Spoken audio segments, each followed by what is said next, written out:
Here it is, the Impact Skateboard Company's version 1.4. There is a 1.5 version available as well, but they didn't have the 1475 wheelbase in that one or the 875. And yeah, I've been skating over 8.5 lately, and I don't really like a 1425 wheelbase, so I grabbed this one. But ultimately, from the first look, you can be able to see that it looks extremely technical, and it even, you can see right here, it's made in Poland, which is awesome for the fact that we're in Europe here. And it says no chips, new breakage, and infinite pop.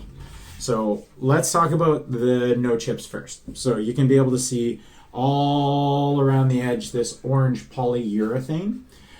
So that's providing a lot of the chips, and it also should be also helping with razor tail.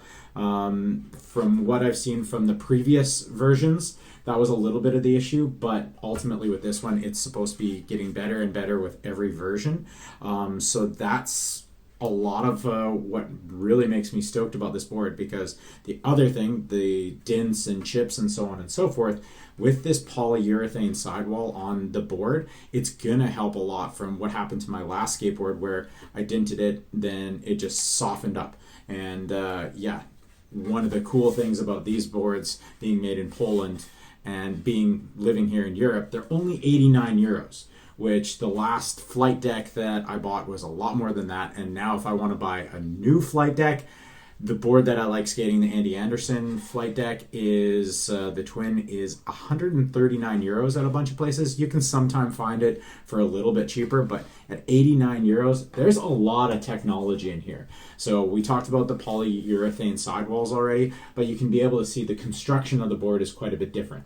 They vertically laminate the wood instead of using the plies and press it together with a whole bunch of resin. But with this, you can also see the spine of the skateboard is reinforced from nose to tail to give it that no breakage, and also probably that infinite pop that they're talking about. And ultimately, that's really something that I can't wait to try out. The board itself does feel heavier than a flight deck, about the same as a VX deck or one of the Dwindle Impact version boards.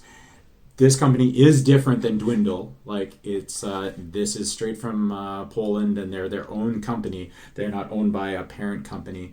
The vertically laminated technology is something that I believe back in the day Lip Technologies used in their skateboards. But I also really enjoyed skating those. They were definitely different, and that's kind of what started my passion and stoke for riding fiberglass reinforced skateboards.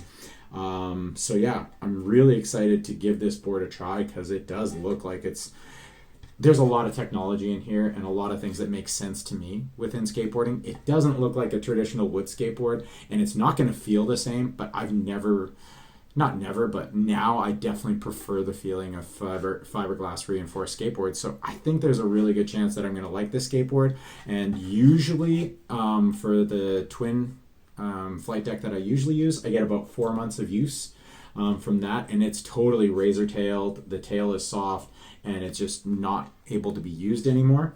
If this one keeps its pop and this polyurethane holds up from razor tail, this could be pushing a lot longer.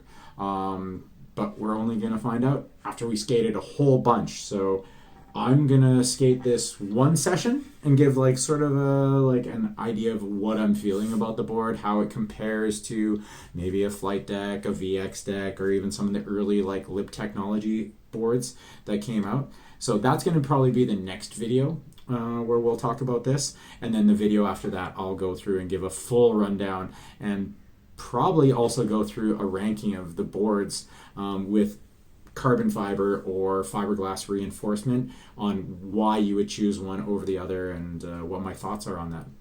But ultimately, I'm really excited to ride this board, and all I got to do now is go to the store and get some grip tape for it. I'll hopefully be able to find some clear mob, but if I can't, it's not going to be the end of the world. So until the next video, have a great day.